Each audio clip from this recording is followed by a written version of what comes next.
Palghar railway स्टेशनच्या लगत मालगाडी घसरल्यामुळे मुंबईकडे जाणारी रेल्वे सेवाही ठप्प झालेली आहे। मुंबईच्या दिशेने स्टील कॉईल घेऊन जाणारी ही मालगाडी होती। मालगाडी कोसळल्याने लांब पल्ल्याच्या गाड्यांच्या वेळापत्रकावर सुद्धा परिणाम होण्याची शक्यता आहे।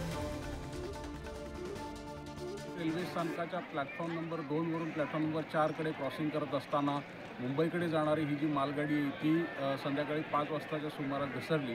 आपण पाहू शकता हा भीषण असं ही मालगाडी घसरलेली आहे। प्लॅटफॉर्म नंबर 2 वरून पुढे जात असताना मुंबईकडे ही लोखंडी कॉईल घेऊन जाणारी जी मालगाडी आहे ती लोखंडी कॉईल घेऊन जाणारी मालगाडी जात असताना अचानक ट्रॅकच्या काहीतरी तांत्रिक कारणामुळे असेल किंवा अज्ञात कारणामुळे असेल किंवा एखाद्या ट्रॅकच्या क्रॉसिंग वेळेला काहीतरी प्रॉब्लेम झाला, त्याच्यामुळे ही मालगाडी अचानक घसरली। मालगाडीचे जवळपास 9 ते 10 डबे जे आहेत ते इथे घसरल्याचं आपल्याला दिसायला मिळते।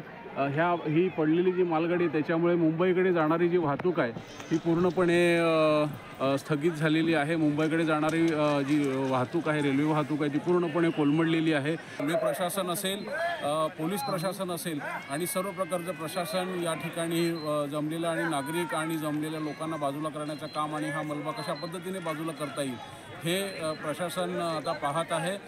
हे काढल्यानंतरच ही पुढची जी वाहतूक आहे ती सुरळीत होणार आहे। निखिल मेस्त्री, पुढारी न्यूज, पालघर।